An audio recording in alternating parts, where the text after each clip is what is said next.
Hello students, welcome back. Today's video is for class 7th and we are going to do a poem upon Westminster Bridge by William Wordsworth. William Wordsworth was an English romantic poet who, along with Samuel Coleridge, helped to launch the Romantic Age in English literature. With their joint publication, they came up with something that was called as Lyrical Ballad in 1798. Wordsworth was Britain's poet laureate from 1843 until his death on 23rd April 1815.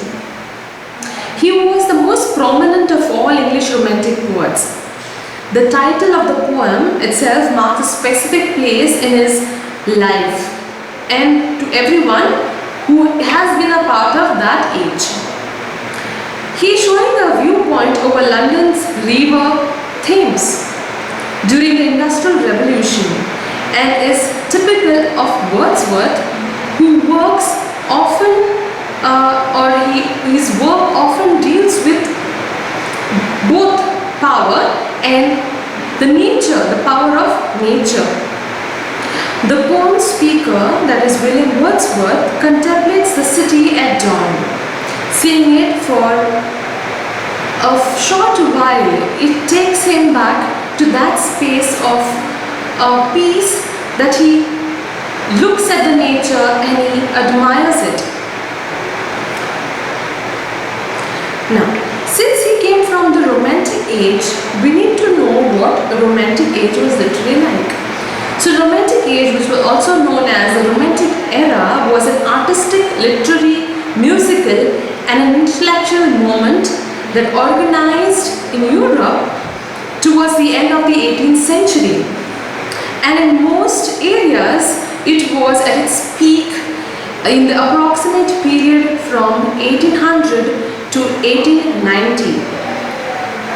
It was the age of enlightenment.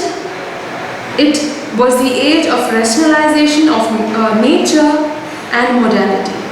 So it was the age of industrial revolution, in short, where people tried to bring in different outlooks on society. There was a lot of development that came about during that time. Let's look at the historical context in which the poem is written. In 1802, Europe was undergoing the first industrial revolution. As machines manufactured, they replaced agrarian economy. Cities like London grew and people started making a much more noticeable impact on nature. Technological changes also resulted in societal upheaval. Also at this time, the French Revolution was a recent memory and Wordsworth felt sympathetic towards the French democratic leaders.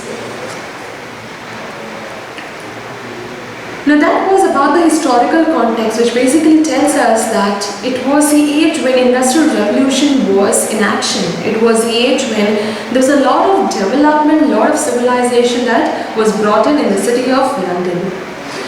Let's look at the setting in which the poem is set. As its title spells out, the setting of the poem is Westminster Bridge, which spans the river Thames in London on September 3rd, 1802. Westminster Bridge is now and was then one of the most important and noticeable locations in London. It tells the reader that the poem was written about London during the Industrial Revolution, a period of major growth and change for the city. It means that the French Revolution was fresh and people did relate to the Industrial Revolution as well as the French Revolution. It was like the period which was in the middle of the both ages.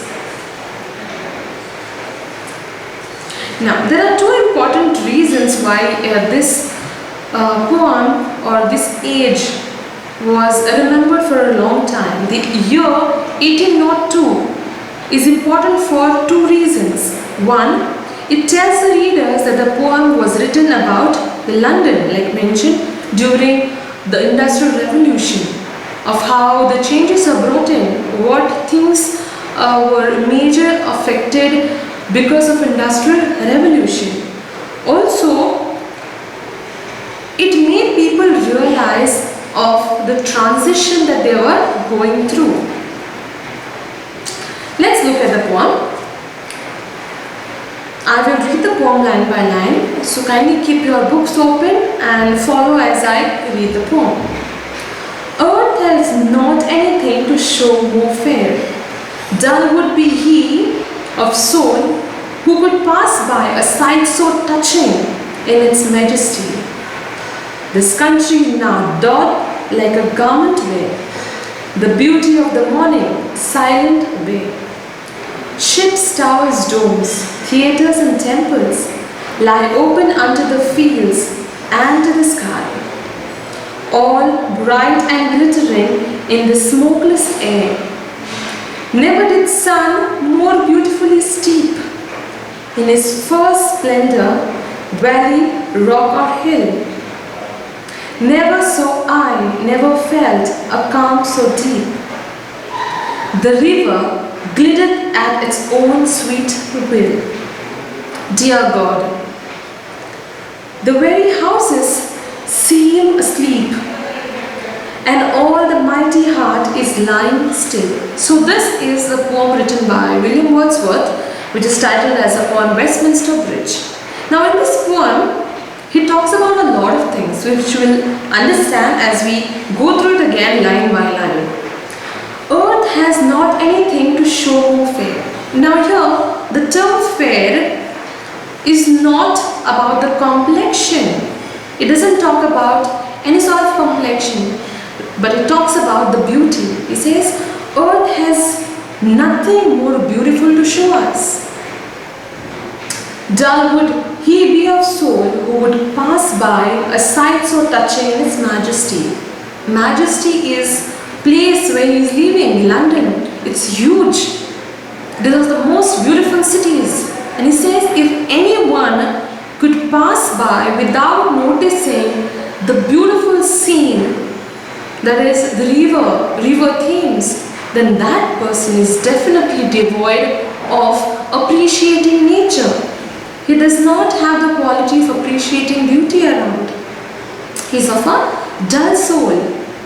The city now doth like a garment wear, the beauty of morning silent and bare. So he said, the city is wearing a garment of silence, of peace, of the beauty of the morning. Ships, towers, domes, theatres and temples lie open under the field and to the sky. So he says, these huge structures, these huge buildings that have come up, they won't be beautiful. Their beauty won't be seen unless they come along with nature. So the nature complements these huge structures. They stand tall under the open sky.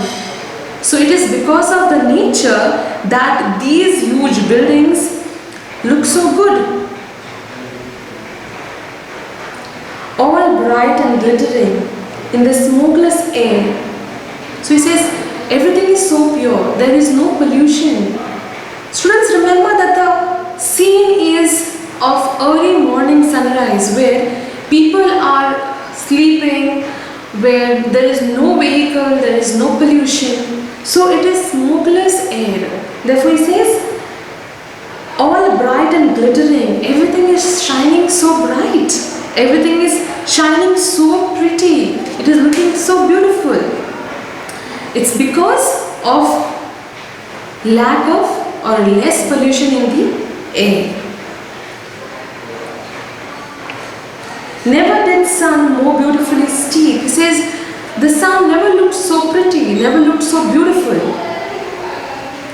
In his first splendor, very rock or hill, under the hill, the mountains, when the sun was rising, it did not seem like it was the usual city. It is the usual place where people move in and out. It looked different. It looked very beautiful.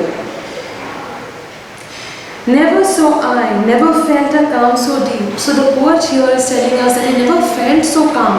He never felt so deep. He never felt like you should stand there for moments together and watch river Thames. Watch it shine, watch it glow beautifully. The river glided at his own sweet will. So he says there is nothing that can stop the river from flowing at its own will. Before there would be ships moving here and there which would block the currents, but now he says the river can flow as and when it wants, the way it wants to flow. There is no obstacle. The river flows easily, he says. Dear God, the very houses seem asleep. So he says, he shows his gratitude towards God. He says, dear God, every house seems so quiet, seem asleep. Looks like all the apartments, all the houses around are lifeless. And all that mighty heart is lying still. And then he says, all that mighty heart. When he says mighty heart, he refers to the city of London. He says, it is a mighty heart which has given life to so many people, given opportunities to so many people. It is lying still. It is standing tall. He says the whole city, like a single immensely powerful object, for a moment remained inactive. So this is the poem that William Wordsworth is presenting before us, where he talks about the combination of nature and human beings. He says that one cannot do anything without the other. Both together look very beautiful and make this world a place to live. Make the city of London one of the most beautiful places in the world. Now, William Shakespeare has used various themes, but one of the most important things that he's used in this particular poem is the theme of nature and civilization. By comparing the city to nature or natural world that surrounds it, the poem emphasizes the challenge of locating a clear, broader or border between the two. The poem arguably goes so far as to suggest that there isn't one and that the city itself is an extension of the nature. So he says that it is not one unit, but the city is the extension of nature. It is because of nature that all these huge structures that are around look so beautiful. The next theme that he uses here is individuality and community. The poem emphasizes a tension between the individual speaker and the city he or she observes, implicitly questioning how best to conceive of a city's identity. Does a city actually have an identity, or is it just a bunch of disparate pieces? So he says, how do we identify the city? How do we portray the city as a one unit, or all pieces got along together making it as one whole? He personifies the aspects of the city. The poem suggests possible ways to look at it both ways. Specifically that an individual perspective helps us see the city as a unified whole. So he personifies the city of London and he says it is one unit, it's one whole. Both together make it as one whole. The next theme that he uses is fleeting beauty. The poem takes place at dawn, that is sunrise, a moment of fleeting tranquility before the city wakes up and interrupts the speaker's calm. So it is in the morning and the speaker says that it is a moment of calmness, it is a moment of peace. It repeatedly reminds the readers that the city represents change, in the sense that it has transformed the landscape and recorded human life. City of London, students, is one place that has brought in a lot of civilization, gave people opportunities, given them life, given them reason to live. So he says that it has recorded all of this. Thus, the poem argues that beauty and tranquility are implement, but they are also important. It also insists that despite the change, the beauty can always be recovered.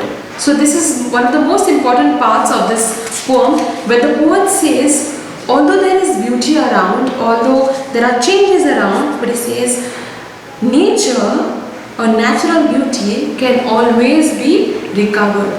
When we bring in civilization, when we bring in development, that doesn't mean that we destroy nature.